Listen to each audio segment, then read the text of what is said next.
नमस्कार साथियों, स्वागत है आपका इंडिया न्यूज 16 में। मैं प्रदीप कौशिक। साथियों, लगातार दो मुद्दे चले हुए हैं, किसान आंदोलन और महेंद्रगढ़ हेडक्वार्टर का जो मुद्दा चला हुआ है। लगातार दोनों पे फोकस है हमारा।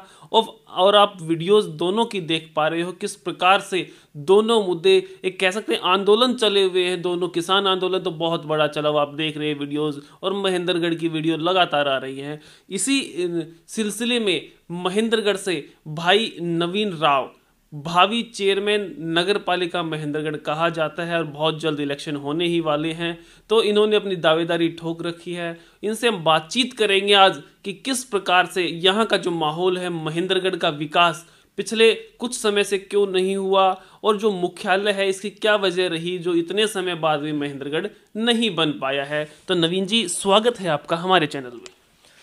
सर नमस्कार आपको एवं आपके दर्शकों का, और स्वागत है आपका भी। बहुत बहुत धन्यवाद सर। सबसे पहले आप अपने बारे में, अपनी लाइफ डिटेल्स, अपने बारे में, जो दर्शक आपको देख रहे हैं जानते हैं लगभग सब, उनको थोड़ा सा आप अपने बारे में बताएं तो बहुत अच्छा रहेगा।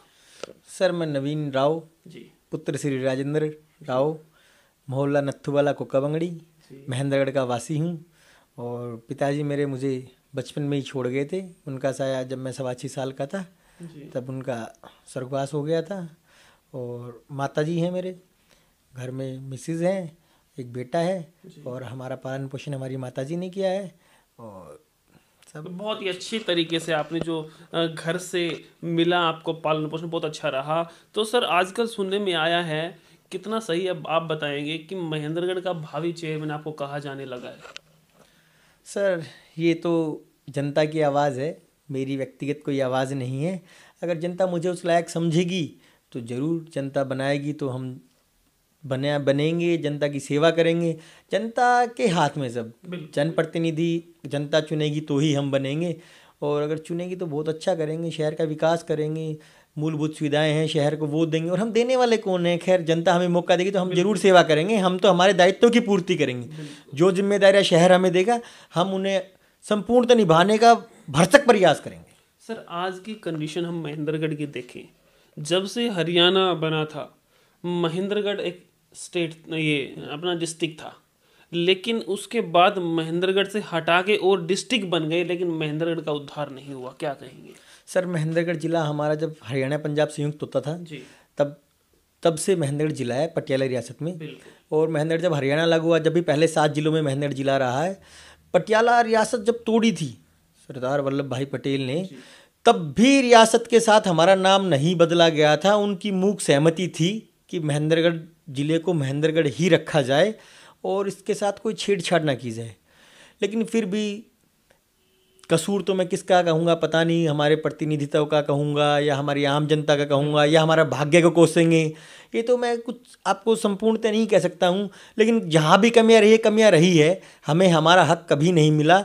हमारा सबसे पुराना जिला होते हुए भी बहुत सारे जिले हमारे महेंद्रगढ़ जिले में से जिले बन गए। जैसे दादरी हमारा हिस्सा होता था, कुछ ये रेवाड़ी हमारे में से निकल के अलग से जिला हुआ है, और नालौर हमारी सारी सुविधाएं लिए हुए है।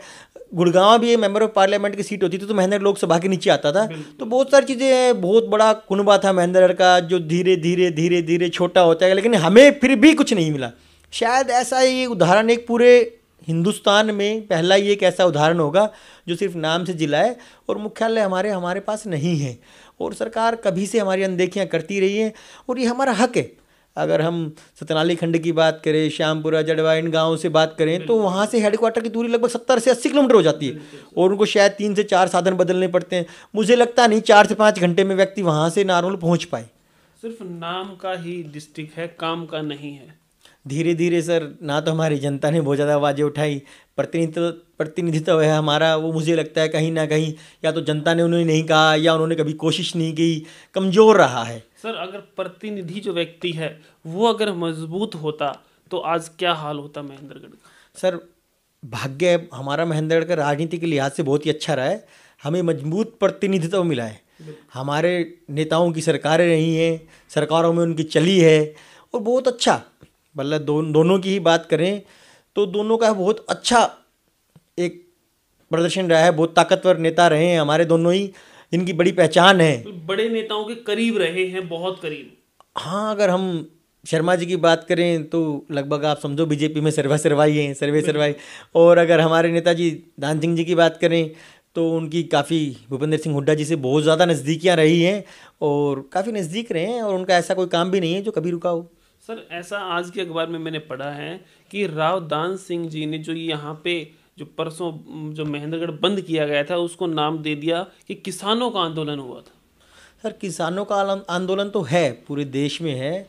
उस दिन में भी शायद संपूर्ण भारत बंद का भी ऐलान था, लेकिन जो उस दिन जिस मौके पे वो हमारी पंचायत चल रही थी, महापंचायत चल रही थी, वो डिस्ट्रिक्ट हेडक्वार्टर्स के लिए थी। लेकिन वो अखबार में आज लिखा हुआ है, कुलदीप जी जो सरताज ग्रुप से हैं उन्होंने वो कटिंग अखबार में दी है कि उन्होंने इस मोड़ को दूसरे मोड़ पे लाके खड़ा कर दिया। अब सर मैं व्यक्तिगत तौर पे तो कुछ नहीं कहूँगा, क्योंकि इस चीज़ की पुष्टि तो है नहीं कि दान सिंह जी ने ऐसा कहा है, या भाई दान सिंह जी की सोशल साइट है वो फेक आईडी है कोई, या उनकी आईडी से किसी ने कोई छेड़छाड़ की है, या किसी ने गलती से हुआ है। इसके बारे में तो मैं नहीं कहूँगा, इसके बारे में नेताजी सफाई देंगे तो जनता रूबरू होगी, जब उन्हें पता चल जाएगा। अब कैसा भी हो, लेकिन अब तो मामला सामने आ गया है। अब जो अखबार में ही आ गया तो इसका मतलब कुछ ना कुछ तो है, जब वो साफ होगा तब पता चलेगा। अभी अखबार में भी एक तरफा है जी। अभी दूसरे पक्ष से जब उनका रूबरू होंगे तो जनता के सामने आ जाएगा। सर अब बात करें इलेक्शन की, आपका जो नगर पालिका का इलेक्शन है वो लगभग कितने दिन बाद है? सर नगर पालिका का जो कार्यकाल है वो अप्रैल मई में कंप्लीट हो जाएगा। उसके बाद सरकार के हाथ में है, सरकार समय पर इलेक्शन कराती है, महीने 20 दिन पहले कराती है, महीने 2 महीने बाद कराती है, तो सरकार का मामला है। तो आप पूरे तरीके से तैयार हैं? हमने हमारी संपूर्ण तैयारी कर रखी है, दल और बल से मैदान में है और रहेंगे। बाकी कितने समय पहले से आपने तैयारी शुरू की थी सर? मेरे को सर जब से ऐसा हुआ है, पेपर में आया था कि इस बार प्रत्यक्ष चुनाव होंगे, हमने उसी दिन से हमारे टांगे जोड़ ली थी। अच्छा, घर पे कोई बातचीत मम्मा से या अपनी जो वाइफ है उनसे बातचीत की हो भाई मैं इलेक्शन लड़ूंगा, तो उनका क्या रिएक्शन रहा? बगैर माता जी के आशीर्वाद के तो मैं अपने घर से ही नहीं निकलता हूँ। जीवन है, सब कुछ है, उन्हीं की देन है, तो उनका आशीर्वाद है। उन्होंने कहा है बेटा अच्छा होगा, तो इसलिए हम उनका आशीर्वाद लेके घर से निकल गए।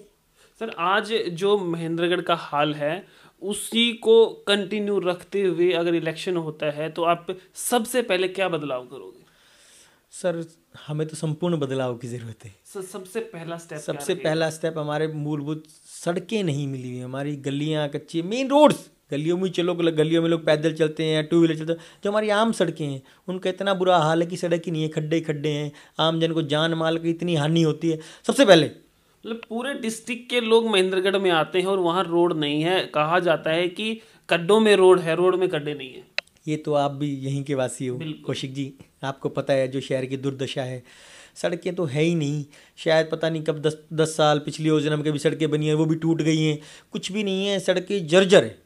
और ऐसा कोई कोना शहर का छूता नहीं हो जहाँ आप अगर एक बार भी कह दो कि ये 10 फुट का सड़क तो बनी हुई है, भाई चलो यहाँ से हम निकल जाए तो शांति में है। आप कितना कह सकते हैं कि पिछले 5 साल में कितना विकास शहर का हुआ? ये तो मुझे कहने की ज़रूरत नहीं है, हम भी लोकल के बाशिंदे हैं।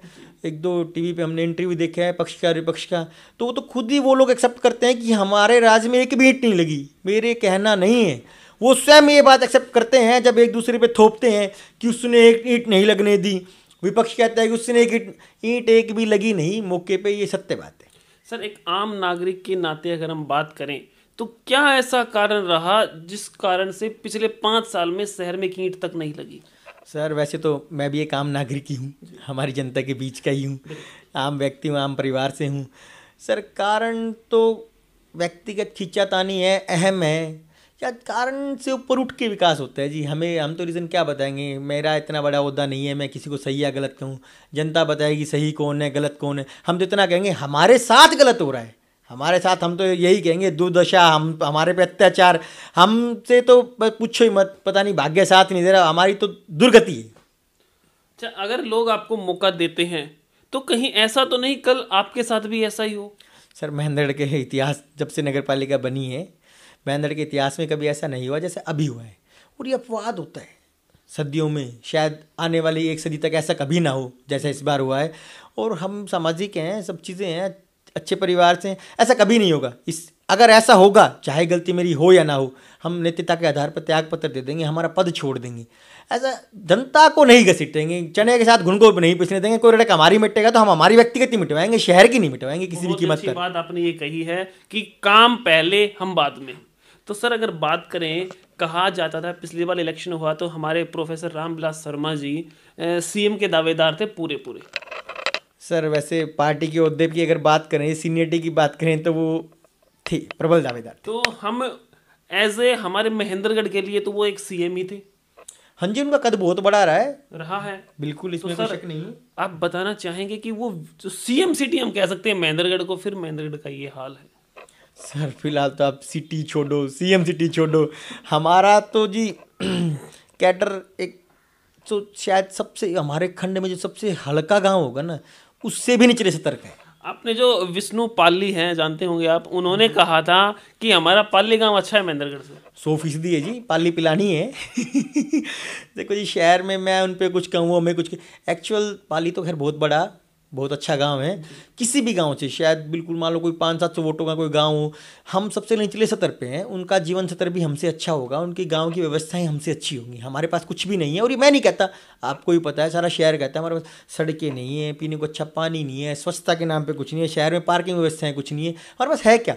सर एक मुद्दा मैंने काफ़ी समय पहले उठाया था, अगर आपने देखा हो तो, ये जो सैनीपुरा मोहल्ला है, वार्ड नंबर 9 कहा जाता है, उसमें एक पानी की टंकी का मसला था, अगर आपने देखा हो तो उसके बारे में क्या कहना चाहिए? सर इसके बारे में संपूर्ण नॉलेज नहीं है, मुझे नहीं पता क्या राजनीति हो रही है, ग्राउंड पे कुछ भी नहीं है, लेकिन टंकी नहीं है, मुद्दे की बात ही है।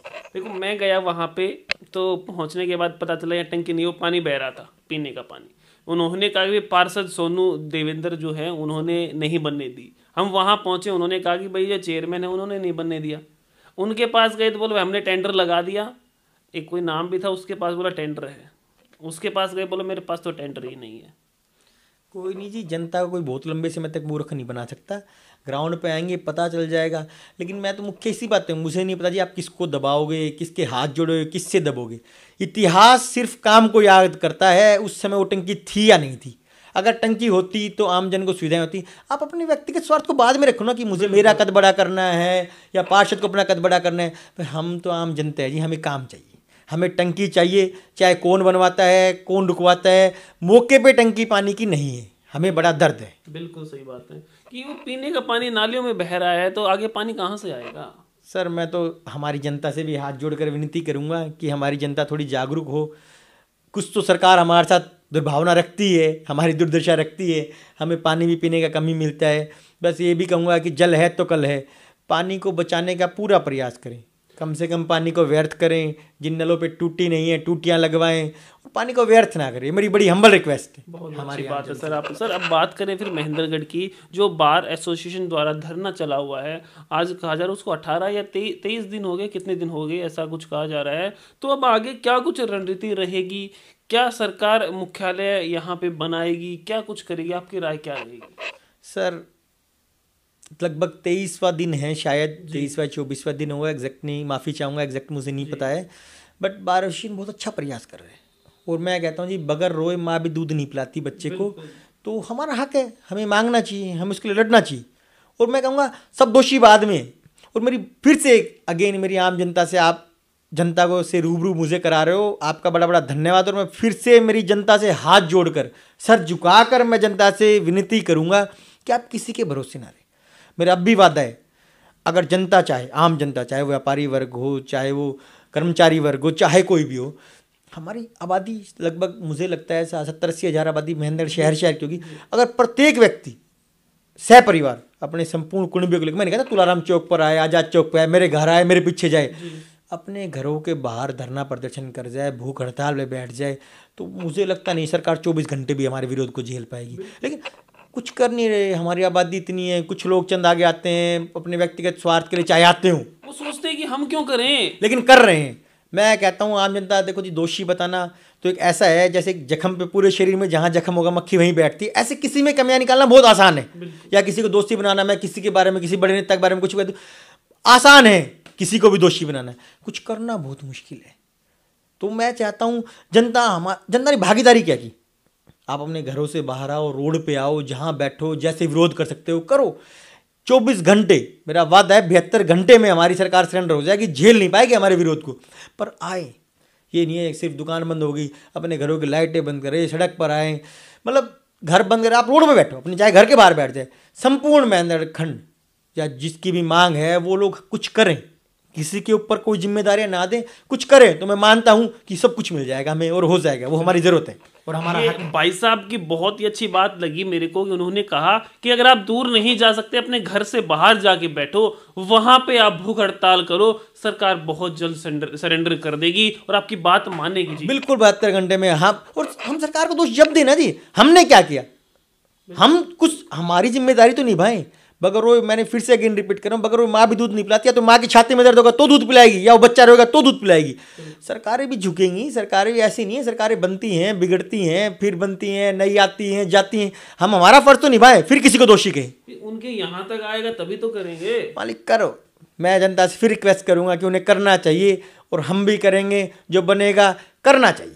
सर 26 तारीख से किसान बैठे हैं दिल्ली में पंजाब से आके, और काफी किसानों की डेथ भी हो चुकी है। बिल्कुल होती सर्दी भी है, बारिश भी हुई है, ट्रैक्टर्स के नीचे सो रहे हैं किसान, सरकार नहीं मान रही, क्या कहें? सर, सरकार को किसानों की सुननी चाहिए। किसान हमारे अन्नदाता हैं, हमारा यही कहूँगा जीवनदान है, हमारी सांसें हैं, और किसान से ज़्यादा कष्ट शायद ही किसी व्यक्ति को होता हो। अपवाद तो किसी भी लाइन में हो सकते हैं, मैं नहीं कहूँगा किसी व्यापार में हो सकते हैं।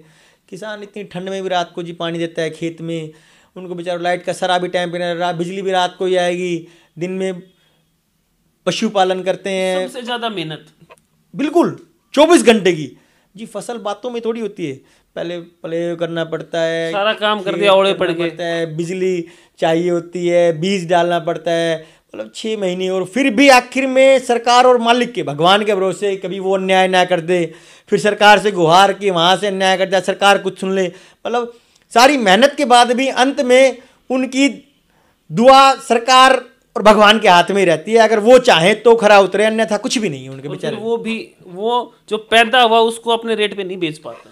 सबसे बड़ा दुर्भाग्य है, अगर हम किसी की बात भी कहें तो हर फील्ड में हमारा देश जब से आज़ाद हुआ है बहुत कुछ मिला है, सब चीज़ों में। सैलरी की बात करें, मतलब हम 1 से 100 गुना तक पहुंच गए, लेकिन हमारे किसानों की आज भी दुर्दशा है, वो शायद 1 से 10 तक भी नहीं पहुंच पाएंगे, और बड़ा दर्द है। और मुझे भी व्यक्तिगत दर्द है, मैं एक साधारण परिवार से बिलोंग करता हूँ, मैं चाहता हूँ किसानों को उनका हक मिले। देखो जी, बेचारों को आलू प्याज 2 रुपये किलो 4 रुपये किलो मंडियों में बिखर जाती है, और वही व्यापारी वर्ग हमें बाद में 100 रुपये किलो देता है और हम खरीदते हैं। तो मैं चाहूँगा कि सरकार किसानों के दर्द को सुने और हम किसानों के साथ हैं। वही किसान 2 रुपये किलो बेच के आता है और जरूरत के समय पे वही 100 रुपये किलो उसी चीज़ को खरीद के लाता है, खुद की चीज़ को 100 रुपये में खरीदता है जी। कितना बड़ा दुर्भाग्य, कितना बड़ा दर्द है। मैं कहूँगा जी फिर से जय जवान जय किसान और इनकलाब जिंदाबाद। मतलब मैं चाहूँगा किसानों के लिए कुछ हो, हमारी सरकार कुछ करे, बड़ी हाथ जोड़ के रिक्वेस्ट। मतलब दोनों चीज़ें सही है, किसान को हक मिलना चाहिए और महेंद्रगढ़ को भी, महेंद्रगढ़ का हक भी जी बिल्कुल मिलना चाहिए। बड़ा अन्याय हो रहा है, हम गलत क्या मांग रहे हैं? अगर हम गलत मांग रहे हैं, सरकार मंच से हमारा विरोध करे, कहे जी हम तो किसी और का हक थोड़ी मांग रहे हैं, हमें हमारी चीज़ें चाहिए। और हर तरह से जिला है तो मुख्यालय मिलने चाहिए। अगर दोनों जिले अलग बनाया जाए, नानोल भी है हमारा हिस्सा, वहाँ मुख्यालय रखा जाए, उसको अलग जिला बनाया जाए, हमारा भी सारा कोरम पूरा है। हमें सरकार चाहे तो एक और जिला तो है ही, हमें हमारा मुख्यालय दे दे, नानोल का नया जिला बना दे, टोटली कोरम पूरा है। सरकार की मंशा हो करने की, तो सभी चीज़ें ग्राउंड पे हैं। बिल्कुल बिल्कुल। तो सरकार ये कह रही कि जो ये कानून पास हुए हैं ये किसानों के हक में है। अगर हक में हैं तो किसान विरोध क्यों कर रहे हैं? कहा जाता है कि जैसे हम खेत में काम करते हैं, नॉर्मली मैं भी खेत में करता हूँ, हमें अगर कांटा भी लग जाए तो हम वहीं पे खून आ जाए तो मिट्टी लगा के वहीं पे फिर काम के लग जाते हैं, डॉक्टर के पास नहीं जाते, लग भी गई तो। लेकिन किसान पंजाब से यहाँ आके बैठे हैं तो इसका मतलब कुछ ना कुछ तो गड़बड़ है। आप जी कांटे की बात कर रहे हो, अगर मैं हमारे शहर की व्यवस्थाओं की बात करूं तो हमारे पास तो सिर्फ फर्स्ट एड के अलावा कुछ भी नहीं है। वो भी नहीं है, ये समझ लो हमारी मजबूरी है, डॉक्यूमेंट्री मजबूरी है कि मैं यहाँ जाऊँगा तो मुझे MLR कटानी पड़ेगी, डॉक्यूमेंट्स लेने पड़ेंगे कहीं भी रेफर करने के लिए। एक बहुत कम समय लूँगा आपका, एक वाक्य मेरा नज़दीकी मित्र है, मैं नाम सार्वजनिक नहीं करना चाहूँगा, उसके पिताजी को कैंसर की शिकायत हुई। तो जी लॉकडाउन में वो इतने भरे पूरे नहीं है कि भाई हम सब कुछ प्राइवेट हॉस्पिटल से इलाज करा पाएँ, सब कुछ करके ढूंढ बेच के भी नहीं करा सकते हम इतने सक्षम नहीं हैं। तो जी लॉकडाउन में बसों की सुविधाएं नहीं थी, पब्लिक ट्रांसपोर्ट भी नहीं था, तो जी उन्होंने, अब जीवन तो जीवन ही है जी, चाहे कुछ भी बेच के पाना पड़े, कोई भी गरीब व्यक्ति चाहेगा चाहे चमड़ी बिक जाए, ढूंढ बिक जाए, लेकिन जीवन बच जाए किसी भी तरह। अथक प्रयास करने के बाद भी क्या जी, हमने रोहतक पीजीआई से इलाज चलाया, तो मुझे लगता है उनका 1.25 से 1.5 लाख रुपए, उनको 35 कीमो लगी और रूटीन में लगभग 50 चक्कर हो गए थे उनके ट्रीटमेंट में, अभी भी कंटिन्यू है। उनका 1.25 से 1.5 लाख रुपए ट्रांसपोर्टेशन में लग गया, भाई यहाँ से गाड़ी भाड़े में करके लेके जाए। एक बार तो मैं व्यक्तिगत उनके साथ गया था, हम घर से 5:30 बजे निकले, 8 बजे वहाँ पहुँचे, टोकन खत्म हो गए थे, हमें वहाँ से मुँह की खा के वापस आना पड़ा। तो क्या हम रात को 2 बजे जाएँ? बसें भी टाइम से चलती होंगी, हमारे पास तो कोई सुविधा ही नहीं है। आप कांटे की बात है, हमारे तो कुछ भी लग जाए, हमें या तो मरना ही पड़ेगा या राम जी हमें बचा सकता है। हमारे पास सुविधाएं कुछ भी नहीं है, हॉस्पिटल की फैसिलिटीज़ भी नहीं है, हमारे पास कुछ भी नहीं है, नथिंग। और किसान है बैठा है, मैं कहता हूँ सरकार फ्रंट में आकर उनका सेटिस्फेक्शन करे ना, जो उनको जो चाहिए वो जो उनको फ्री करे। मतलब जहाँ पे आंदोलन चल रहा है वहाँ सरकार प्रशासन के लोग पहुंचे और कहें भाई तुम्हें क्या चाहिए। और मैं कहूँगा जी, कानून बनाने वाले हैं ना, वो ऑफिस में बैठ के बनाते हैं, ग्राउंड जीरो का उन्हें कुछ नहीं पता होता किसान क्या झेलता है, क्या उनके साथ होता है। हमें बस किताबी ज्ञान होता है कि हमें पता है ऐसा करने से ऐसा हो जाएगा। इम्प्लीमेंट करना बहुत आसान है, कानून थोपना बहुत आसान है, उसको लागू करवाना और उसके रिजल्ट, उसके साइड इफ़ेक्ट्स पता करना, ये तो जी मौके पे जो किसान बेचारा है ना वही बता सकता है, सरकार कैसे बताएगी। बिल्कुल सही बातें भाई नवीन राव ने बताई हैं। साथियों, अगर आप चाहते हैं आपको अपना अधिकार, महेंद्रगढ़ को अधिकार मिले, तो जिस प्रकार से बताया है 48 घंटे, सिर्फ 72 घंटे में आपको रिजल्ट मिल सकते हैं अगर आप चाहते हैं तो।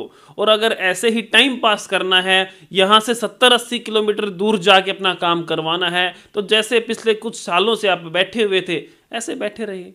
सिर्फ बार एसोसिएशन का काम नहीं है ये हम सब का काम है मेरे साथियों। अगर आप नेता का भी नहीं, जी मैं कहूँगा व्यक्ति, प्रत्येक व्यक्ति, सिंगल व्यक्ति, चाहे वो किसी जाति किसी बिरादरी से, चाहे किसी कोने का रहने वाला हो, चाहे वो सक्षम हो या ना हो, प्रत्येक व्यक्ति, हर व्यक्ति, हर बच्चे की, हर महिला की, संपूर्ण, अगर किसी घर में 5 सदस्य 10 के 10 सबकी जिम्मेदारी बनती है, उनको निभानी चाहिए। बिल्कुल, हर आदमी को लाइसेंस बनवाना है, हर आदमी को कास्ट सर्टिफिकेट बनवाना है। वहाँ पे कभी डीसी साहब वो भाई उस दिन आएंगे, वहाँ मिलेंगे ऑफिस में। मैंने पता किया था, मेरे को काम था, बोला यहाँ मंडे को आते हैं, बोलो मंडे को यहाँ फाइल नहीं लेंगे, फाइल तो वहीं लेंगे, यहाँ तो सिर्फ विजिट के लिए आते हैं। और मैं कहूँगा इसमें किसी सरकार को दोषी करने से पहले, ये किसी सरकार को दोषी ठहराएं, उससे पहले हम हमारे हक की एक बार जिम्मेदारी ठहराएं, जिम्मेदारी निभाएं, उसके बाद बताएंगे सरकार हमारी मानती है नहीं मानती है, हम हमारे से जिम्मेदारी पूरी करें, फिर दोषी बताएंगे कौन है दोषी। बिल्कुल बिल्कुल। तो जिस प्रकार से भाई साहब ने बताया, जो भी दोनों बातें चली हुई, आंदोलन चले हुए, उनके बारे में बातचीत हुई और इन्होंने बताया है कि कुछ समय बाद इलेक्शन है और इलेक्शन की तैयारी